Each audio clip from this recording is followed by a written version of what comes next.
Hello guys, आप सभी का मेरे चैनल में स्वागत है। आइए आज मैं आपको एक यूजफुल ट्रिक सिखाने जा रहा हूँ। क्या सिखाने जा रहा हूँ उसके लिए आप मेरी स्क्रीन में देख सकते हैं। ठीक है, ये देखिएगा मेरे पास सेल्स का डेटा है। ठीक है, हो सकता है आपके पास डेटा से डिफरेंट हो। ठीक है, कहना क्या चाहता हूँ मैं आपको दिखा देता हूँ। सबसे आप डाउन में आप देख सकते हैं, ये देखिए अगर आप एवरेज निकालते हैं, ये देखिएगा एवरेज का ये है। काउंट पे क्लिक करोगे तो आपको बताएगा कि इसका काउंट कितना है, 1 2 3 4 5 6। ठीक है, आप देखते हैं, इसमें क्लिक करते हैं काउंट नंबर्स। नंबर्स वैल्यू कितनी है, 1 2 3 4। ठीक है, तो उसने आउटपुट उसका दे दिया है। ठीक है, ऐसे करके और ऑप्शन से जैसे मैक्सिमम वैल्यू निकालनी हो, मिनिमम निकालना हो, सम इनका करना हो, आप यहां से भी यूज कर सकते हैं। ठीक है, ये आप कैसे कर सकते हैं। ठीक है, आप ये भी सोचोगे कि आपने इसमें सब टोटल यूज किया है। ठीक है, लेकिन अगर लेट सपोज अगर आप सब टोटल यूज करते हैं तो एक वैलिडेशन आप कैसे बनाओगे कि ये ड्रॉप डाउन आता जाएगा, जो आप सेलेक्ट करोगे वो यहाँ पर आउटपुट आएगा। ठीक है, इसको आप कैसे कर सकते हो। ठीक है, वीडियो को पॉज कर सकते हैं और सोच सकते हैं। ठीक है, नहीं तो मैं आपको बताता हूँ, वीडियो को आप लास्ट तक जरूर देखते रहिए। ठीक है, एक काम करते हैं, सेम डेटा सेट मैंने C2 में ले रखा है। ठीक है, ये देखिएगा सेम डेटा सेट है।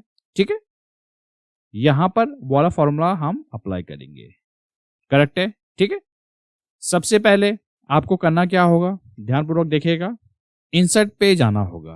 किस पे जाना है आपने, इंसर्ट रिबन पे, करेक्ट है। हमारा ये जो डेटा है आपके पास, सबसे पहले आपको इसको टेबल में कन्वर्ट करना होगा। ठीक है, जिन्होंने मेरी रेगुलर वीडियोस देखी है वहां पर मैंने आपको बताया है कि टेबल में कैसे कन्वर्ट कर सकते हो। ठीक है, टेबल में कन्वर्ट करने के लिए शॉर्टकट होता है Ctrl+T।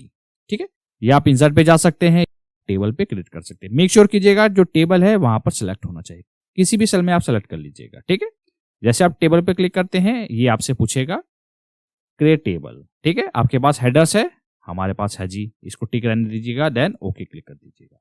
ठीक है, अगर आपने ध्यानपूर्वक देखा होगा कि स्टार्टिंग में टेबल का जो फॉर्मेटिंग है, अगर आपको ये अच्छा नहीं लगता है तो आप यहां से भी चेंज कर सकते हैं। ये देखिए टेबल डिजाइन में जाके यहां से आप फॉर्मेटिंग भी इसकी चेंज कर सकते हैं। क्या कहना चाहता हूं मैं, लेट सपोज अगर आपको लगता है ये फॉर्मेटिंग अच्छी है तो इसको भी सिलेक्ट कर सकते हैं, ये फॉर्मेटिंग अच्छी है इसको भी सिलेक्ट कर सकते हैं, अगर ये आपको अच्छी लगती है ये भी सिलेक्ट कर सकते हैं।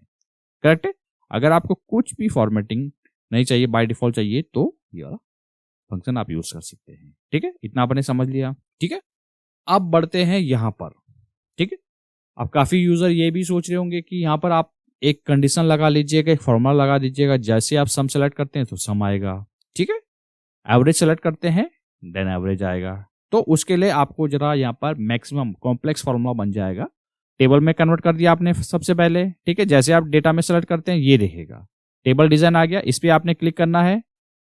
ठीक है, इस पे आपने क्लिक करना है, उसके बाद आपने जाना है टोटल रो। इसको जैसे ही टिक क्लिक करते हैं, आप एक्सेल में भी नजर रखिए, ये देखिएगा 6 आ गया वहां पर। ठीक है, जैसे इसको अनटिक करते हैं ये देखिएगा हट गया। ठीक है, इसको मैं टिक कर लेता हूं। आप कहने का क्या मतलब है, ये 6 क्यों आउटपुट दे रहा है, पहले देख लेते हैं। क्योंकि आपने काउंट ले रखा है। ठीक है, अगर मान लीजिए आप काउंट नंबर्स में सेलेक्ट करते हैं 1 2 3 4, तो 4 आउटपुट दे रहा है। ठीक है, अगर आप इसका सम करना चाहते हैं तो यहां से भी कर सकते हैं। ठीक है, अगर आपने वीडियो यहां तक देख लिया, वीडियो आपको पसंद आया होगा तो जरूर इसको लाइक कीजिएगा, इससे हमें काफी मोटिवेशन मिलता है। और ये वीडियो जो हो सके वो ज्यादा से ज्यादा लोगों के साथ शेयर कीजिएगा ताकि उनको भी सीखने का मौका मिले। मिलते जल्द नेक्स्ट वीडियो में।